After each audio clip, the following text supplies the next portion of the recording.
que a graça e a paz de nosso Senhor e Salvador Jesus Cristo esteja com você. Hoje nós vamos estudar mais uma lição da Escola Bíblica Dominical. Hoje nós vamos estudar a lição 8. As causas da desunião devem ser eliminadas. Como povo de Deus, nós precisamos viver em união. A palavra de Deus diz, Ó quão bom e quão suave é que os irmãos vivam em união. Nós, como povo de Deus, nós vamos demonstrar o poder de Deus ao mundo através da nossa união, através do nosso amor.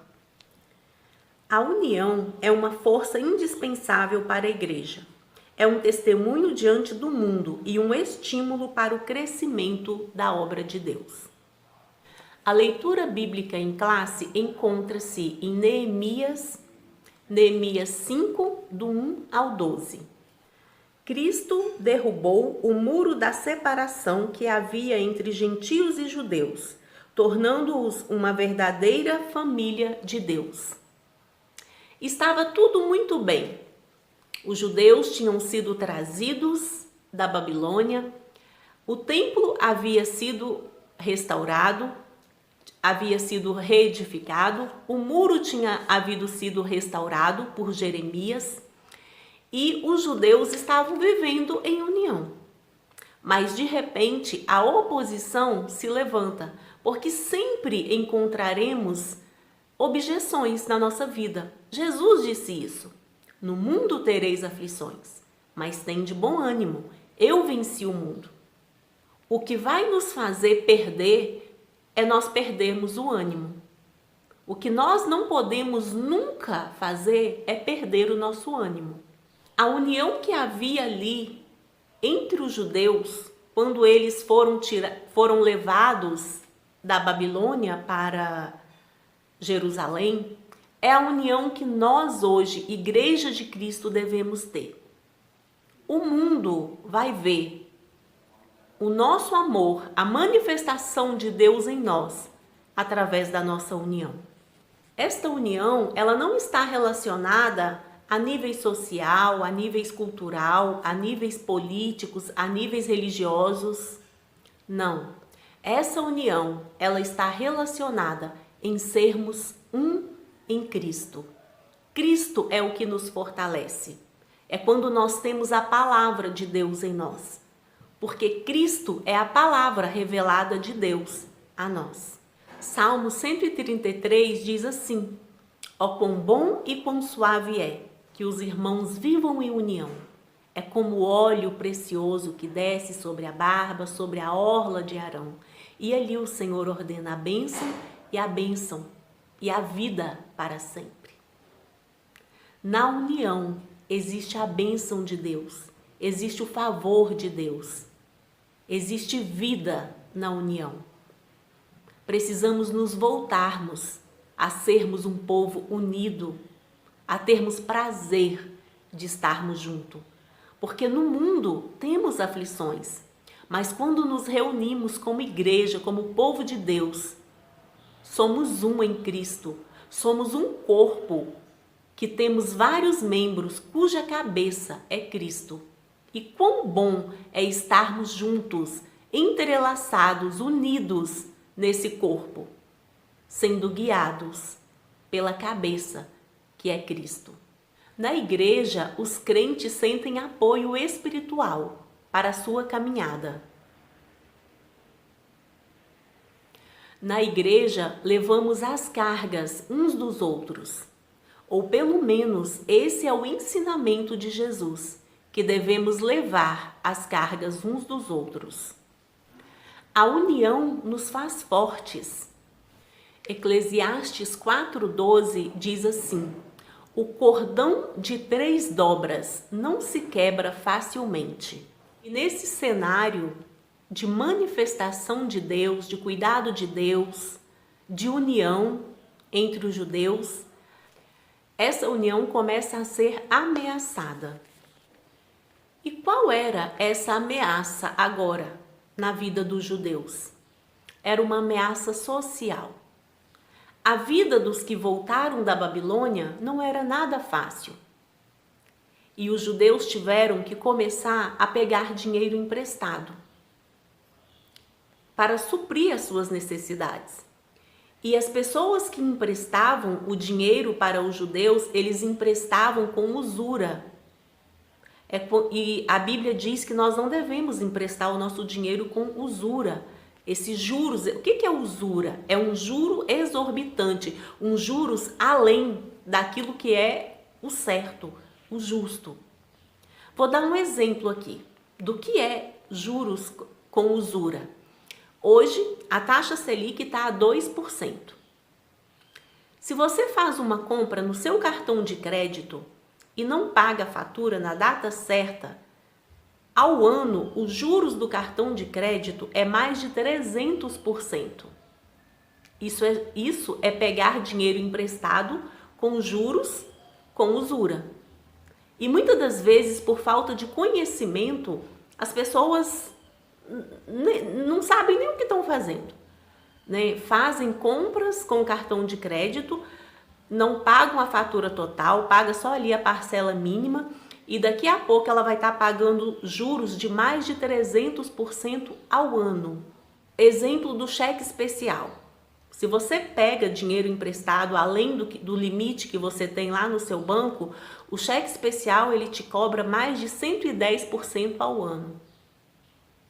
Pensa, se a taxa de juros básica hoje é 2%, imagina você pagando 110%, 300% de juros. Quando que você vai conseguir ter uma poupança? Quando que você vai conseguir ter um dinheiro sobrando? É praticamente impossível.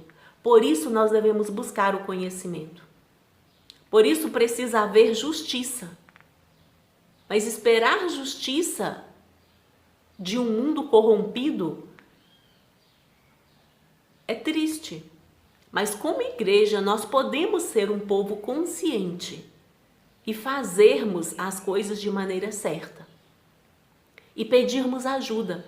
Porque muitas das vezes o que nos falta é pedir ajuda para aprendermos, buscarmos o conhecimento.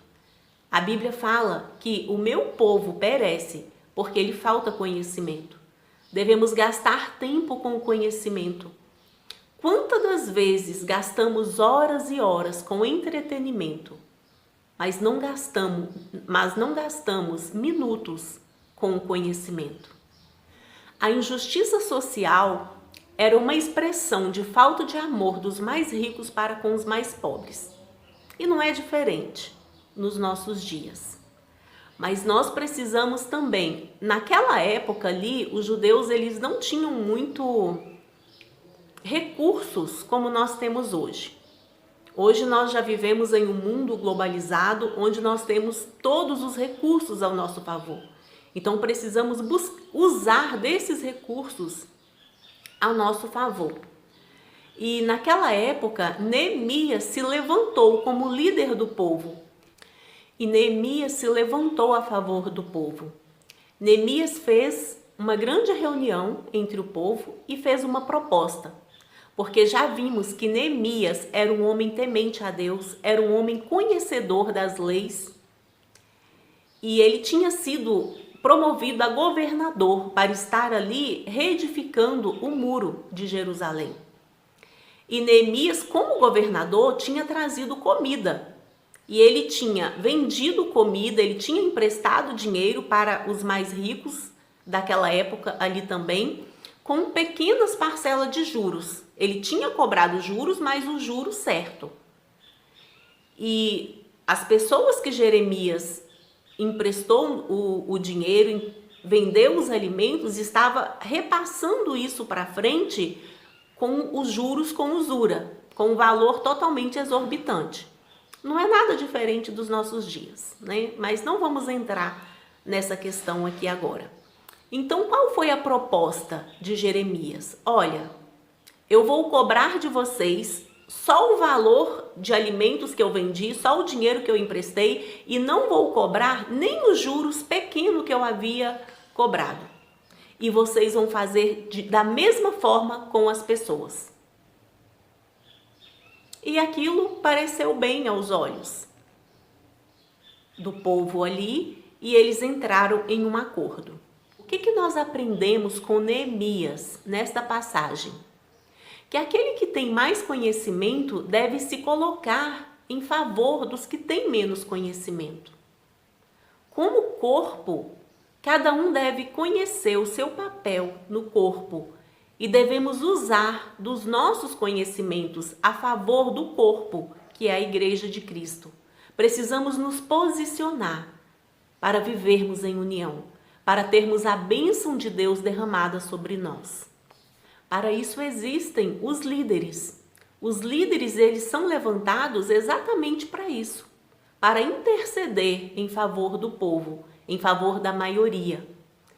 E depois desse acordo que Jeremias fez com o povo, a paz voltou a reinar entre o povo de Israel. A Bíblia, em Mateus 5,9, diz assim: bem-aventurados os pacificadores, porque eles serão chamados filhos de Deus. Precisamos ser pacificadores.